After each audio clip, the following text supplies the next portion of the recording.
In today's lesson, I'm going to show you some of the ways that we can make alkenes.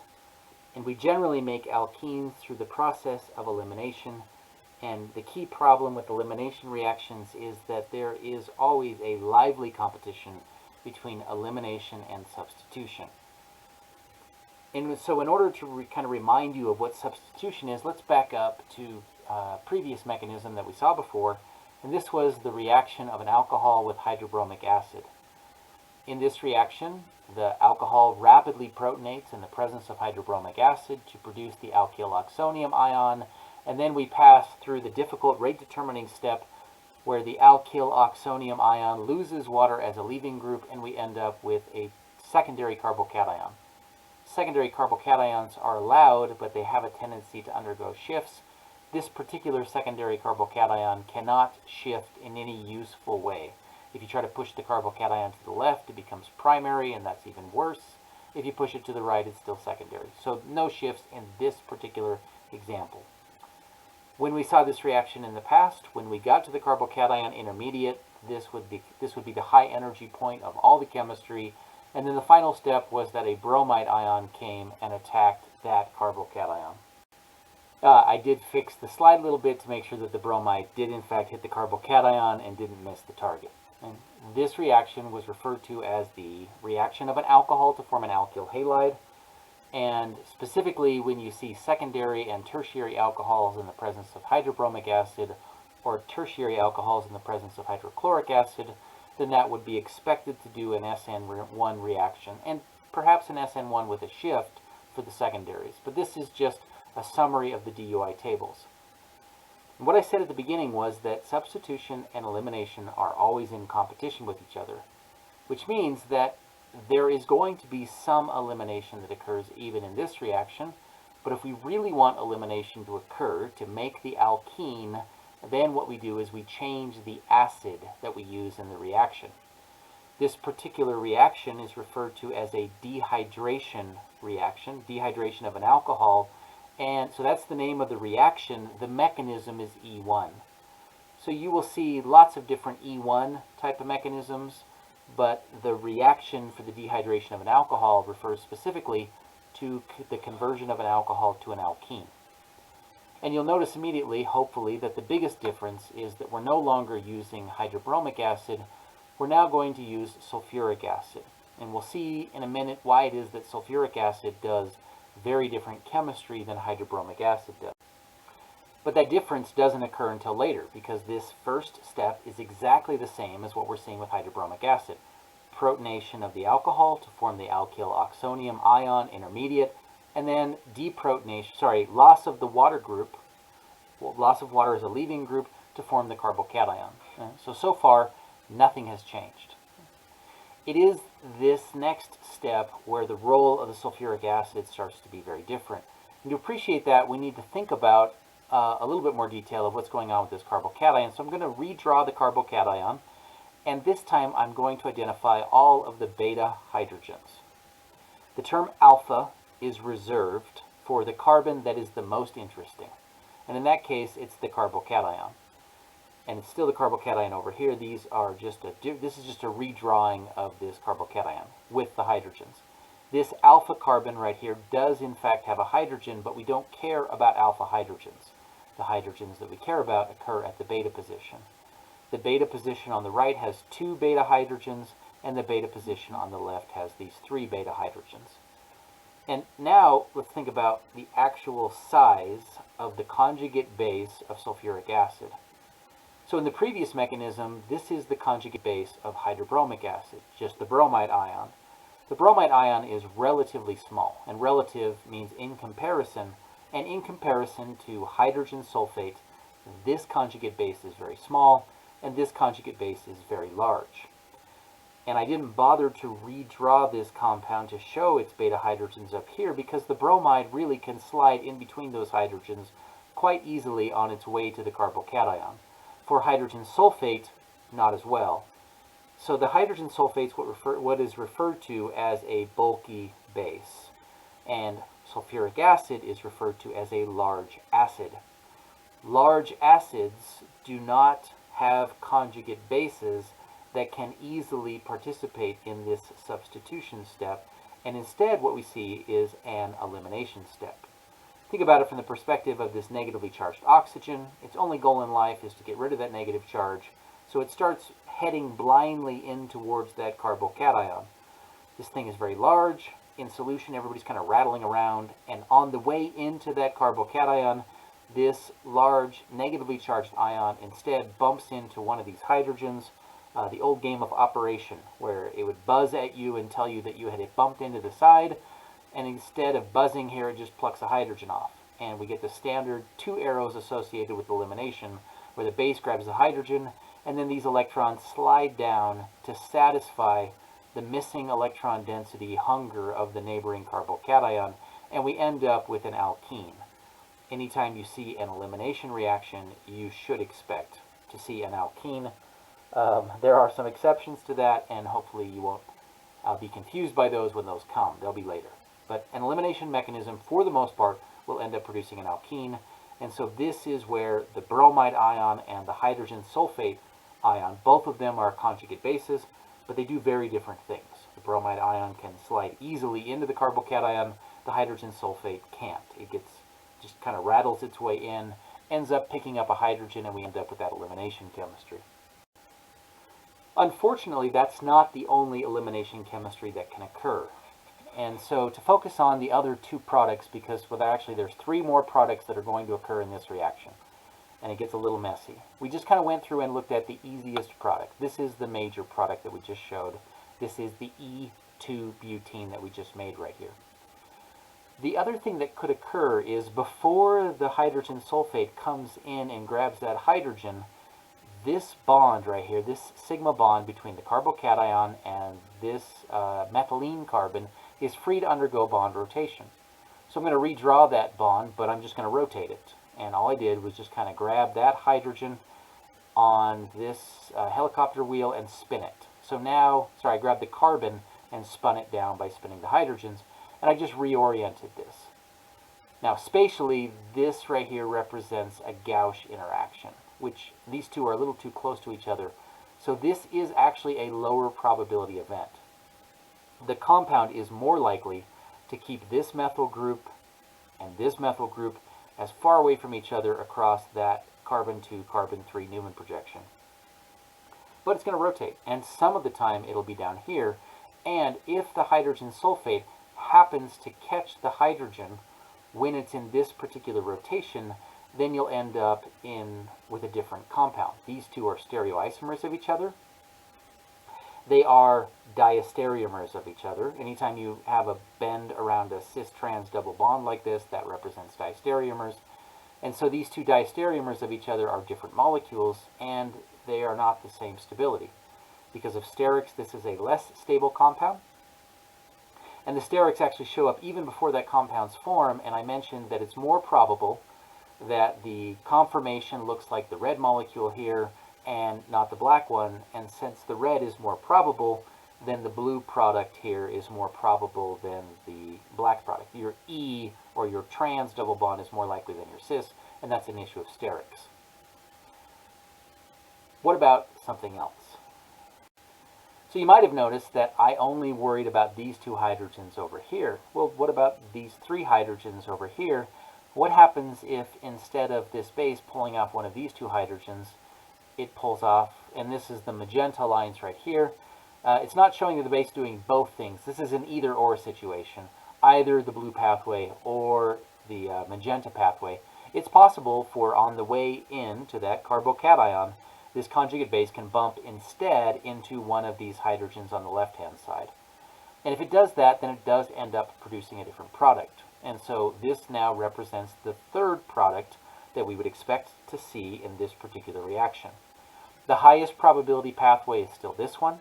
This is the 2nd highest probability pathway, and this is your 3rd highest probability pathway.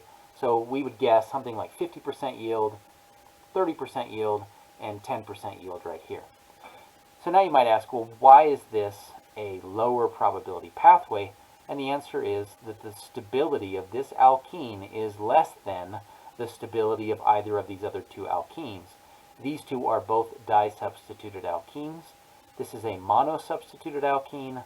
Monosubstituted alkenes are less stable, and therefore they form in this reaction with a lower probability. So this creates some confusion because you have two different types of selection occurring. The first type that I showed you was the selection between the blue molecule, the blue product, and the black product. And I mentioned that the blue product is the higher probability between these two because the trans is more stable than the cis. This is a competition that we refer to as stereoselective. A stereoselective competition gets to this idea of stereoselectivity, of which of the two stereoisomers am I going to produce. The magenta is not a stereoisomer of either one of the first two products. It is a constitutional isomer, and it is produced when you pull a hydrogen off of a different part of the molecule. This concept is known as regioselectivity, and that's where we're trying to decide which region of the molecule is going to undergo the chemical reaction. Is it going to be the region on the left-hand side or the region on the right-hand side? So stereoselectivity is when the same part of the molecule, this hydrogen right here, in both of these, one of these hydrogens is being plucked off, but the products are different in terms of their stereochemistry. So that's the stereoselection occurs between the trans and the cis. Regioselectivity occurs between constitutional isomers when you ask, well, which of the hydrogen groups is more likely to be pulled off? And so a fellow by the name of Zaitsev came up with a rule, and his rule states that in an elimination reaction, you pull the hydrogens from the carbon with the fewest number of hydrogens. So this carbon has 2 hydrogens, and this carbon over here has 3 hydrogens. So according to Zaitsev, in an elimination reaction, you pull from the carbon with the fewest number of hydrogens. You might ask, well, this carbon where the carbocation is only has 1 hydrogen. Why don't I pull the hydrogen from that carbon based on Zaitsev's rule, we call it? And the answer is, well, Zaitsev is specific about the beta hydrogens. So in all of its wordy glory, the Zaitsev's rule says that in an elimination, pull from the beta carbon that has the fewest number of hydrogens. And the reason that that's helpful is you don't actually have to know what your products are in order to know which product to make. And so in this reaction, when I first started drawing this, I had to ask myself, when I show this, do I want to show the major product where I pull from one of these 2 hydrogens or one of these 3 hydrogens? And since Zaitsev's rule is a part of my life, I knew that to pull it from the one with the 2 hydrogens. And you need to know Zaitsev's rule well enough that when you encounter these types of regioselective choices, which area of the molecule do I pull the hydrogens from, you recognize that you should pull the hydrogen from the carbon with the fewest number of hydrogens. A shorter way that also works of saying Zaitsev's rule is make the most stable product. Here we have a trans disubstituted alkene, this is a cis disubstituted alkene, and this is a monosubstituted alkene. Of the 3, the blue is definitely the most stable based on the rules we saw in the last lecture. So you can think about Zaitsev's rule in terms of stability if you know all your possible products, or you can just think about it in terms of number of hydrogens if you haven't got to the products yet and are still trying to decide what to make. So now we're ready to start filling in some of these definitions. Beta elimination refers to the standard description of elimination, whether it be E1 or E2, because elimination occurs when a base removes the hydrogen from the beta position. And that beta position is a big deal that you need to be able to identify which position is the beta position. Hint, it's 1 carbon away from the carbocation or 1 carbon away from the leaving group in an E2 reaction. Zaitsev's rule tells us that the base removes the hydrogen from the carbon with the fewest number of hydrogens, or as I said, you can also think about Zaitsev's rule as just saying, make the most stable alkene. When we provide this description of regioselective versus stereoselective, and in fact, probably a versus is inappropriate, they're 2 separate concepts. Regioselective is where you choose between constitutional isomers.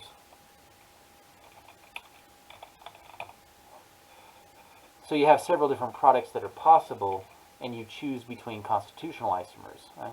Stereoselectivity is when you're choose between stereoisomers. So as an example of regioselectivity, this is really Zaitsev's rule. The best example of regioselectivity is when we deal with the Zaitsev's rule. So I'm going to put this in parentheses here. If a question asks you to discuss the regioselectivity, for now you just need to discuss Zaitsev's rule. For stereoselectivity, when you choose between stereoisomers, this for now is just an issue of trans is generally more important than cis. All right, and we've also looked at the dehydration of an alcohol mechanism. So remember, in this first reaction, these are taken from the PowerPoints. This was the standard SN1 substitution that we saw with a small acid, like hydrobromic or hydrochloric acid. But when we reacted the alcohol with a large acid, then we tend to produce the alkene. And here I've just shown you the major product. I didn't show you all of those minor products. You have to do those later on. We end up with the other minor products right here. I'm going to come back and talk about this one in just a second. So what is dehydration of an alcohol? It is an elimination, and it can be E1 or E2, and we'll see some examples of both in a second. Elimination, or on your homework, I'm not sure when you're going to see them, but you're going to see some E2 stuff because we just saw E1. Elimination of an alcohol to produce an alkene. Dehydration is because the alcohol is popped off as a water, and that's how that happens. One time, some students in a laboratory, without my knowledge, is what I choose to say, decided to put drops of concentrated sulfuric acid on the back of their hand to see who could leave it on there for the longest. And sulfuric acid does a number of chemical reactions, but your skin proteins have a lot of alcohols on them. And what happened was that sulfuric acid reacted with the alcohols in the skin protein, among other things it was doing, and caused the water to leave. And when they put it on their skin, there was actually, what they told me, and what I might have observed when I was telling them to stop, is what I choose to say there, was that there was actually steam coming up off their hands. And that was just a little bit, it was a lot of heat that generated, but also the water was coming off. And he ended up converting a lot of those proteins into alkenes, and that was destructive to the tissues. And the student, one of the students wiped it off almost immediately and had what looked like a second-degree burn. Another student left that drop of concentrated sulfuric acid a little longer and had a gray spot on his hand that scarred over, and that left a lasting scar on the back of his hand. And so I did not allow them to do that, is what I want to record on video. Okay, so what's the other option? If you'll notice, if you kind of peeked at my answer key for the lessons, I actually identified 3 different minor products. This is your major product, the E2-butene. Because of stereoselectivity issues and sterics, this is the kind of the major minor product, the most important of all my minor products. This is also a minor product, so this is Z2-butene and this is 1-butene. And then the last thing that can happen is sometimes this large bulky conjugate base will actually dock on the carbocation, and you end up with this hydrogen sulfate right here. And this is a very rare event in these particular reaction conditions. We'll actually look at cases where they want this to happen later on. But for now, this is a possible product because, and this is the substitution. It involved a carbocation, so it's going to be first order. So this is an SN1 reaction. And anytime you see elimination, you're definitely going to have some substitution occurring. And so if you react in the top reaction here, this will also produce a slurry of alkenes, but they're all very minor products because hydrobromic acid favors SN1. When you have sulfuric acid, you get mostly alkenes because it favors E1, but you will get a little bit of substitution occurring. It's kind of inevitable. The point, elimination and substitution will always compete with each other. And if you see one, you're going to see some of the other, and sometimes we have to worry about that. All right, the next thing that we want to do is look at a table. So this, I believe, is the full advanced DUI table. So for example, in the very first reaction that I showed you today, it was a secondary alcohol reacting with hydrobromic acid. And it went through the standard 3-step SN1 mechanism, which is what you would expect. We did actually look to see if a shift occurred, and it did not. But this right here was the simplest DUI table that I first gave you. Then we added in the idea of thionyl chloride and PBr3, kind of to specifically address some of the holes in the DUI table. We also talked about tosyl chloride and how that can essentially convert an alcohol into something that mimics the behavior of an alkyl halide.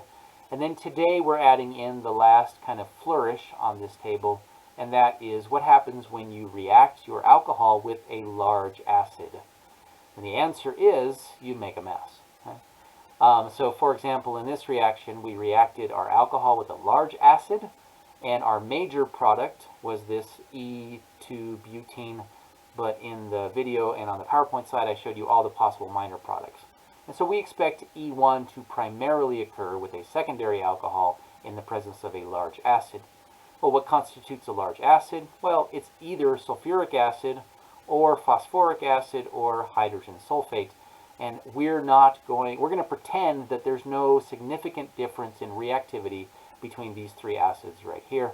And on today's lesson, I'm going to use all three of them, and you are welcome to use those interchangeably.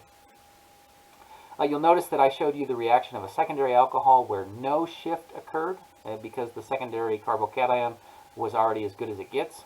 But there is a potential for a shift. So the next example right here that I'm going to show you is still a secondary alcohol reacting with phosphoric acid. So that's one thing I showed you, was now we're going to change that over to phosphoric acid. Phosphoric acid has a lot more detail than what I'm showing you right here. This just happens to be, it shows everything we need. It's got the hydrogen that's acidic and the oxygen that's attached to, and the rest of the atoms kind of lumped together right here. Okay, the first two steps are exactly the same first two steps that we've seen in every other mechanism so far today. Protonation of the alcohol, loss of the water as a leaving group to form a carbocation.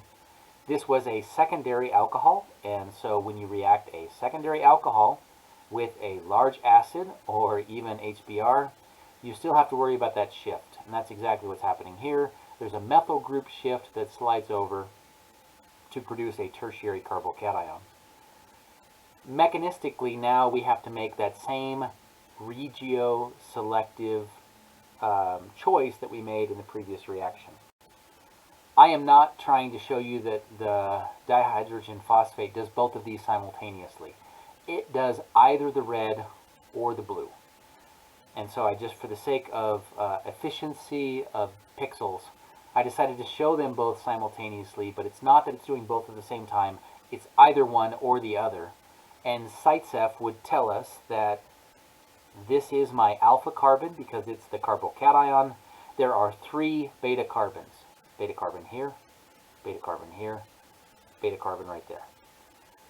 These two beta carbons are equivalent to each other. So what I'm really looking at is, do I pull from the carbon that has one hydrogen, or do I pull from one of these two equivalent carbons that has three hydrogens? SiteCef tells us to take the hydrogen from the carbon with the fewest number of hydrogens. That's the blue pathway. That represents the major product. The red pathway right here is going to occur to some limited extent, less than 50% of the time, to become a minor product. I'm going to use this same color scheme repeatedly where we're talking about SiteCef's rule. And again, please note that it's not that it's doing both at the same time. It's one or the other. The blue is more probable than the red, and that's based on SiteCef's rule. Now let's think about the E2 chemistry that can occur with a large acid and a primary alcohol. So what I've shown you so far is a rather standard example of a secondary alcohol reacting with a large acid to go in an E1 mechanism.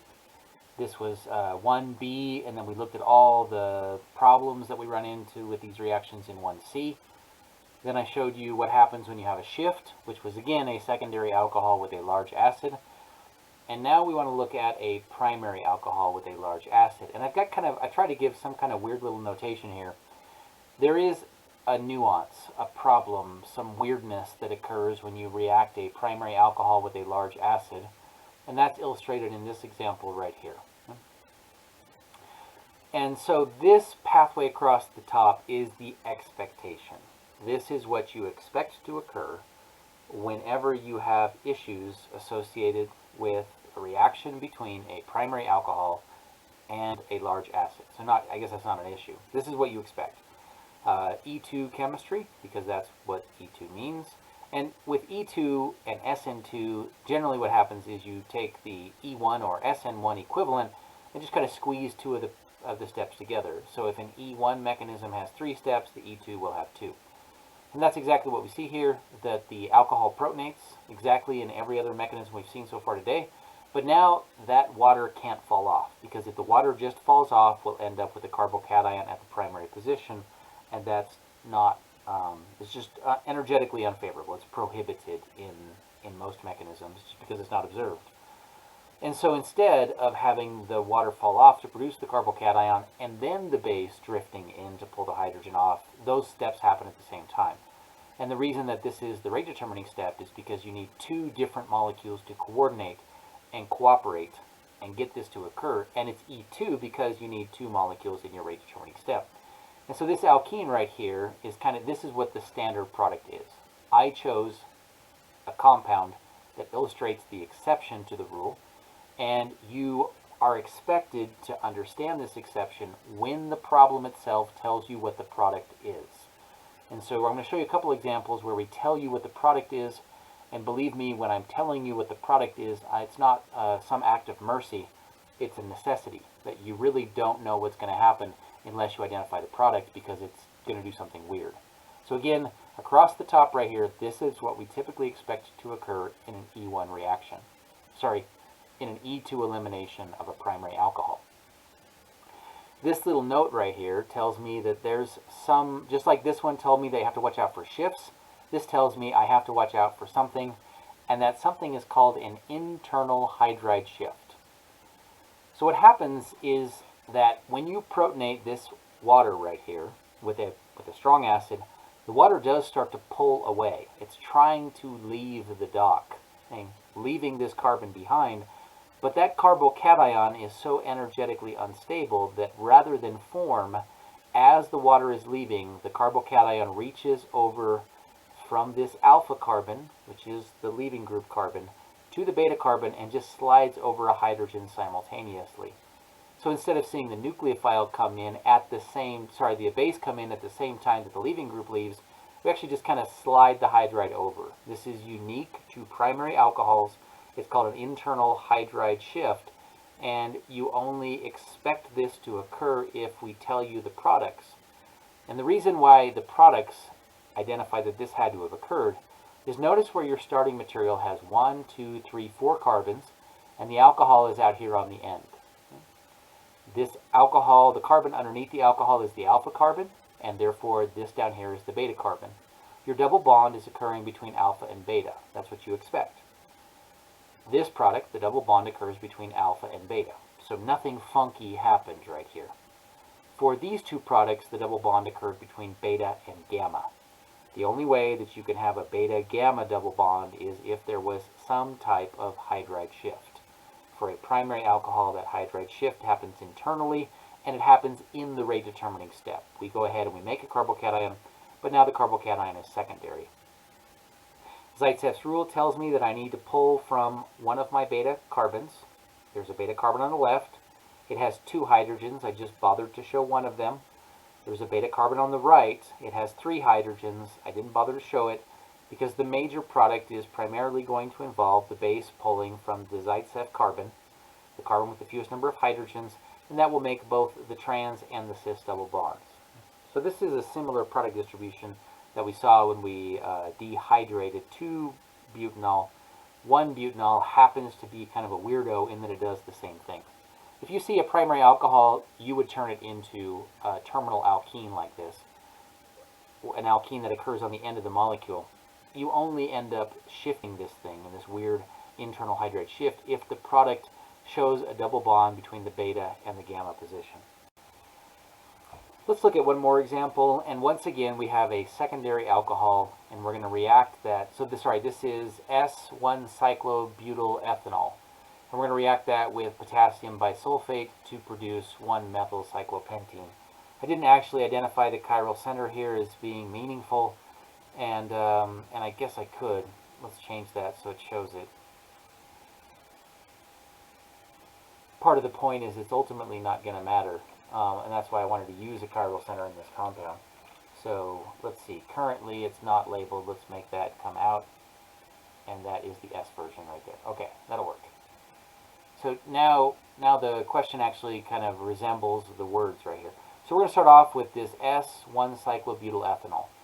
we're going to react it with potassium bisulfate to produce 1-methylcyclopentene. All right, let's kind of unpackage this. Here's my starting material. The first thing you should do is draw the structure. That structure is a secondary alcohol. So I go up to my table, and I'm somewhere on this row right here. So now I got to look for the column, and the column is potassium bisulfate. That's what I am reacting it with. The potassium bisulfate is this compound right here, and that is a large acid.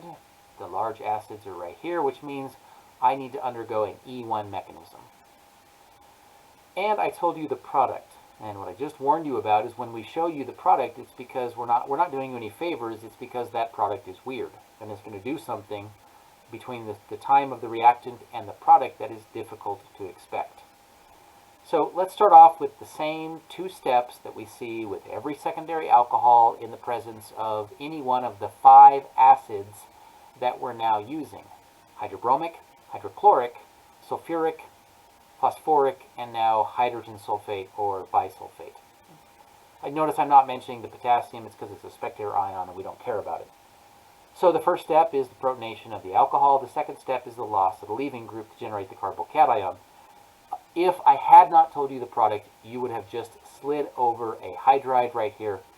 But because I did tell you the product, then the first rule of organic chemistry is make the product that you know you have. And so instead of a hydride sliding over, this is actually an alkyl group shift, not a shift that you are expected to predict unless I tell you what the product is. So this alkyl group shifts, and this is called a ring opening shift, and this is common. Thermodynamically, the most favorable rings by a mile are 5- and 6-membered rings. So if you put a carbocation on the outside or even sometimes the inside, so if there was a carbocation somewhere inside the ring, rings that have other than 5 and 6 carbons, so 4 or 3 or 7, they will do some type of interesting shifts to try to get to that 5- and 6-membered ring. How are you supposed to know when to expect this? When we tell you the product. When you have the product, you got to figure it out. So the alkyl group shift slides over, and that's how we get that 5-membered ring right there. That shift actually moves the carbocation to a secondary position. So this particular shift doesn't do any favors for the carbocation. Carbocation starts secondary and ends secondary, but now the carbocation can see another hydride shift. So this is back-to-back shifts that move that carbocation to the tertiary position. And that's where the carbocation stays. That's its home until something else happens. So now in all these beautiful colors right here, I've tried to show all of the beta hydrogens. So remember, carbon that's connected, the carbon that has the carbocation is alpha. Any carbons that are 1 bond away are beta carbons. These 2 beta carbons shown in with hydrogens shown in blue are equivalent to each other. Each carbon has 2 hydrogens. This methyl group has 3 hydrogens. Zaitsev would tell us that you take from the carbon that has the fewest number of hydrogens. And if you're asking, well, wait, there's 4 blues and 3 reds. Why don't you take the red because there's only 3 of them? Zaitsev is the fewest number of hydrogens per carbon. So there are 2 carbons with 4 hydrogens, meaning that there are 2 hydrogens per carbon. 2 is less than 3, so Zaitsev tells us to take these hydrogens here. The blue still represents my major product. The red represents my minor product. And again, this is not happening simultaneously. It's not like a double-fisted grab here by the sulfate ion. It's either going to go the blue pathway or the red pathway. We expect the blue based on Zaitsev's rule as an issue of regioselectivity, and this ends up being our major product. This last question is kind of a review of the chart that we started to build in the last chapter that I think has given you fits so far. So let's come back and revisit that one. What we're going to do is react sodium hydroxide with ethyl bromide, isopropyl bromide, and 2-bromo-2-methylbutane. These first 2 names right here are functional class nomenclature, and then this last name is substitutive class nomenclature. So the first thing you want to do is draw all those compounds out. Okay? So ethyl bromide is bromoethane. That's functional class. Substitutive class, isopropyl bromide is 2-bromopropane. So here are those 3 compounds right here, shown in their Lewis structure glory. And these are also going to show up on the mechanistic slide. So this is the table as we built it in the last chapter. We have strong nucleophiles and weak nucleophiles, and we're going to react those with alkyl halides. Notice that I've given you two tables today. One of them is the full alcohol table, the DUI, the advanced DUI table. This now is the alkyl halide table, and it's not fully advanced yet. We're going to add in some details to it later on, but for now, this is a good place to start. We have so far explored strong nucleophiles versus weak nucleophiles. Our strong nucleophiles from chapter 6 were either strong bases, these two, or weak bases, everything else. And then the weak nucleophiles that we saw were solvolysis. This is the area that we're going to have to spend a lot of time building on. Okay? And in this particular question, all of these reactions are occurring between an alkyl halide and sodium hydroxide. And so going back to the question, I have a primary alkyl halide with sodium hydroxide, I have a secondary alkyl halide with sodium hydroxide, and I have a tertiary alkyl halide with sodium hydroxide. The point of this question is to show you the three rows right here of this table. 1, 2, 3. Right there. That's all we're doing. These three little boxes right here. And so if you react hydroxide, a strong base, strong nucleophile, with a primary alkyl halide, we expect SN2 to be the predominant reaction. That is a two-molecule substitution. This is a concerted mechanism that happens in one elementary step. Right there. Boom. We're done. It says here on the table that SN2 is preferred to E2, so it's probably worth thinking, well, this is the major product. And what does that minor product look like? Well, instead of directly running into the alpha carbon, which is the carbon that's either the carbocation or the carbon that's connected to the leaving group, the hydroxide will come over here and pull the hydrogen off of the beta position. The red actually has three arrows. This would be the first arrow of my E2 elimination. Then these electrons sliding down will be the second. And then this black arrow that we had from the first reaction will have to happen again if we're going to knock off the bromide, and E2 represents a minor pathway. So this is the type of chemistry that a primary alkyl halide will do in the presence of hydroxide. So moving on to the next one. The next one was a secondary alkyl halide, and we react that with hydroxide. And based on the chart, a secondary alkyl halide in the presence of hydroxide, a strong base, strong nucleophile, will predominantly go E2. So what happens in E2? Well, E2 is an elimination reaction. There is symmetry, meaning that these two carbons right here are the same. So the hydroxide, so Zaitsev doesn't tell us to choose one over the other, because either way, we're going to get one propene as our product, no matter which of these 6 hydrogens I pull off. So these hydrogens are all equivalent. I just pull one of them off. And those are the standard 3 arrows that you see in an E2 mechanism. The base grabs a hydrogen, the electrons fall down towards the alpha carbon, and then the leaving group departs the alpha carbon, and that's my major product right there. The minor product, based on the chart, E2 is greater than SN2, meaning that E2 is major, SN2 is minor, is when the hydroxide threads the needle, doesn't bump into any hydrogens, makes it all the way to do the SN2 backside attack, and we end up with our alcohol. Based on the chart, the E2 is the major and SN2 is the minor. So now we're ready to move on to the last one. The last one was a tertiary alkyl halide that should only go E2. The hydroxide will preferentially pull the hydrogens off of the beta carbon. The beta hydrogens lose their electrons to make the pi bond, and then the leaving group departs. Hopefully you appreciate this E2 mechanism has these 3 arrows. The base grabs a hydrogen, the electrons from the hydrogen fall towards the alpha carbon, and the bromide bounces off. And we saw that over and over again in all these E2 mechanisms. And, blue, hopefully you've tuned into this, means that that's the major product. So what would the minor product be? Well, it's not SN2. The SN2, it says it isn't one of the options. Instead, it's a Zaitsev's rule issue. That there's not just one beta carbon here, there's actually 3 beta carbons. The blue represent Zaitsev's rules, pull the hydrogen from the carbon with the fewest number of hydrogens, and the red represent the anti-Zaitsev product, the one that doesn't follow Zaitsev's rule. And if you remember, the other way of thinking about Zaitsev's rule is we'll make the best alkene. This is a tri-substituted alkene. This is a di-substituted alkene, so we can make the argument for major product based on the stability. all three of these reactions right here. Sorry, there's a lot more than three. I have actually SN2E2, so that's 2, SN2E2, that's 2. So there's actually 5 different reactions going on. This is E2 only down here. All the eliminations, all of the E2s. So just kind of ignore the SN2s for a second. All of these E2 reactions are called a dehydrohalogenation. So the dehydrohalogenation is when you convert an alkyl halide into an alkene. And if you unpackage that word dehydrohalogenation, D means to remove, hydro means a hydrogen, and halogen means a halogen. So you're dehydrohalogenating something. And this is the last definition on the list of definitions for you guys. The dehydrohalogenation of an alkyl halide is an elimination, and it's exclusively E2 of an alkyl halide, well, of a halide and a beta hydrogen. That's actually what gets eliminated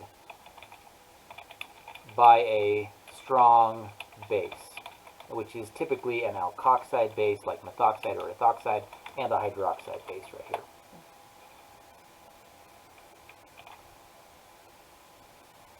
Okay. One of the problems that I've seen, and I noticed this in the chalkboard problems, I tried to fix it, but since we're not meeting actively for class, you may not see the chalkboard problems, is we need to do some more additional nomenclature practice. So I haven't even started the questions yet, so we're actually going to make them up on the fly, and we're going to practice naming alkenes a little bit before we end this particular section. For your chalkboard problems, you have the chapter problems. Hopefully you're able to do those in the textbook. You're going to show an arrow pushing mechanism. Okay? Notice in both of these arrow pushing mechanism reactions, I have given you the product. So I'm telling you that this is what you're making, and this is what you're making it from, and this is what you're adding to it. This is what you are making, this is what you're making it from, and this is what you're adding it to it. Both of these questions represent exceptions to the rule. These are the norms, and these are the exceptions down here. And these exceptions are going to require you to have to think a little harder. That's why I gave you the product. It's because the questions don't follow the typical patterns. All right, nomenclature of alkenes. And you can actually, if you've installed ChemDraw on your computer, this is kind of a game you can play. I wouldn't say that it's necessarily a fun game, but it's a useful game. So here we have a compound, and I'm going to go ahead and name this. This is propane. Let's make this a little bit bigger. And now we're going to give it a double bond, and this double bond, let's go ahead and turn the naming off so that you can instead come up with this on your own. So this would be propene. If you were obsessive compulsive about numbers, you would call this 1-propene. All right, let's keep going. Beyond 1-propene, now we're going to go ahead and, there we go. We're going to add in another single bond right here. This is a 1, 2, 3 carbon group. So this is still a 1-propene, but coming off of the 1-propene at the 2 position, because remember priorities, the alkene always gets the lowest number possible, then that means that this carbon right here would come off at the 2 position, and this would be 2-methyl 1-propene. ChemDraw likes to put the 1 in a weird place, and that's fine. It's correct. So, but I would read this as 2-methyl 1-propene. Now what we need to do is go ahead and put some stuff on either side of the double bond. As soon as I let this go, it'll auto-update the name, so let's do it before it does that. So now I have 4 carbons in my longest continuous chunk of carbons. So now this is a butene. The alkene is occurring at the 2 position, so it's a but-2-ene according to ChemDraw, or 2-butene. And then we're going to go ahead and number the double bond so that we encounter the methyl group as quickly as possible across that double bond. So it would be 2-methyl 2-butene right here. Notice that this is not E or Z, and that's because if you look on the plane of the pi bond, okay, it does not matter which side this methyl group is on, it's going to be on the same plane as another methyl group. So there's really no difference between adding this compound, still 2-methyl 2-butene, and this compound right here, 2-methyl 2-butene. But what if I add in now, we'll go ahead and do this one right here, so this would be 2,3-dimethyl 2-butene, but let's put a chlorine on there. We still don't have any easy stereochemistry going. The rules of nomenclature tell us that we look for the longest continuous chunk of carbons, 1, 2, 3, 4, or 1, 2, 3, 4. So either way it's a butene, and either way the double bond starts at the 2 position. If I number it from this end, then I encounter a chloro at the 2 position and a methyl at the 3 position.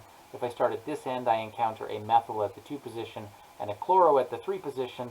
Because those two numbers are the same going in either direction, therefore I would use the alphabet C versus M to determine which way to go. If now I put a bromine on here, now we have that E designation right here. And the reason for that is, and the way that you worry about E and Z stereochemistry, and we've really only shown you cis and trans, is you need to draw both axes. Oops, get rid of that. So I'm going to have an axis here that is parallel, and for the sake of kind of keeping everything a little better organized, let's turn it so it looks like this. Okay? I'm just going to get rid of that altogether. We can put it down again. Alright, and then I want another axis like this. When I'm determining if something is E or Z, what I need to do is ask this question. Do the highest priority groups on each side are they on the same horizontal side or not? That wasn't helpful at all. So let's actually assign priority. On the right left side, which of these two groups is a higher priority? Let's go ahead and draw in that carbon in all of its detail. This carbon right here is connected to either a chlorine or a carbon. Chlorine has a higher atomic number. So that means that on the right-hand side, this is my high priority, and this is my low priority.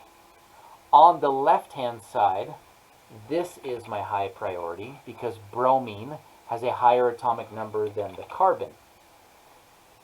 So all I'm doing now is setting the stage to ask the question about E and Z stereochemistry. So the first thing I did was I divided the molecule in half across the double bond and established high and low priorities. Now, in order to determine E and Z, I ask, are the two highs on the same side, top to bottom, or are they on opposite sides? And if the highs are on opposite sides, along this top to bottom, this vertical axis, then it's E. And if instead, what could I put here? Well, I could put an iodine up there. And notice how it switched to Z when I put the iodine on there, and that's because iodine is the high priority and chlorine is the low priority. So the highs are on the same side and the lows are on the same side on the vertical, and that's why this one happens to be Z. Let me leave this example here and kind of pick up with a new example and ask this question. What if I have a carbon right here? Let's flatten this out just a tad. There we go. So I have a carbon right here and I have a chlorine down here. Currently, I'm going to use these. I'm just going to use, I'll keep using the high and the low designations. So between these two, the chlorine is the highest priority and the carbon is the lower priority. Over here, the bromine is the high priority and this carbon is the low priority. Well, what if I take this carbon right here and give it 3 chlorines? Wouldn't 3 chlorines be higher priority than 1 chlorine? And the answer is no. I only am comparing the very first atom that comes off.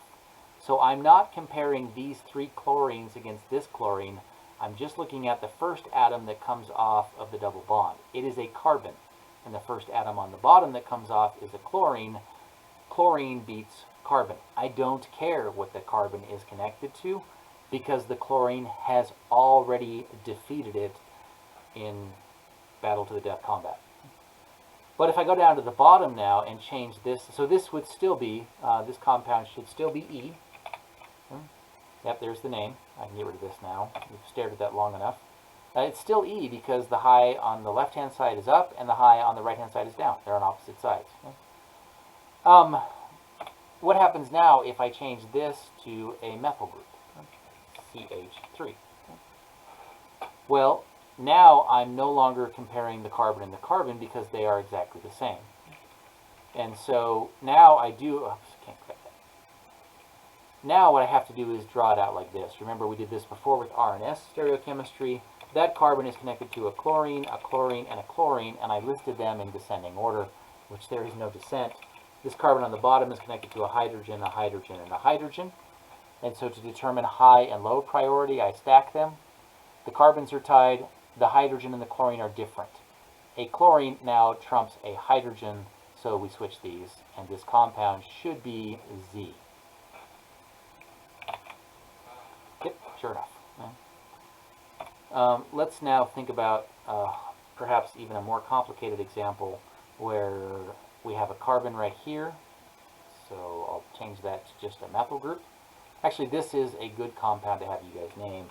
And so I'll put this right here in one of the problems to have you look at. It's a good example of what's going on. I also liked that previous one where it was a chlorine right here. And remember that we're not comparing 3 chlorines against 1 chlorine. You're just comparing that first point. It's a carbon versus a chlorine. So this is also a good example to have you guys name. And then let's come up with one more example. Let's give this a carbon and this a carbon. Well, notice here how they're both the same, and that means there's going to be no EZ designation at all. This isn't a good example. There's no E or Z stereochemistry if both of them are exactly the same thing. But let's go ahead and branch this one off twice. And we'll do 3 carbons coming off of this. So it is a methyl group, and a methyl group, and a methyl group right here. Let's get everything else out of the way. And then on the bottom, let's go ahead and branch it with a double bond like this. Okay? And a methyl group right here. Okay?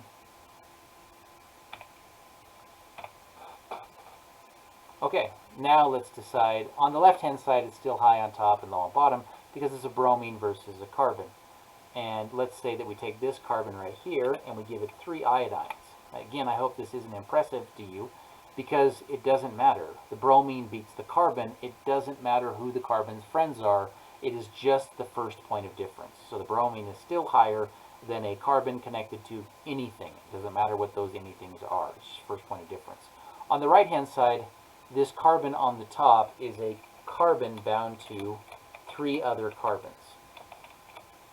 On the bottom, that carbon is connected to a carbon, this one, let's say down here, and then it's also connected to this carbon over here, but it's connected to it twice, so we still treat it as if the carbon on the bottom is connected to 3 other carbons. Nice. Which means that these 2 carbons have exactly the same priority, so we have to move out a level to try to pick a winner.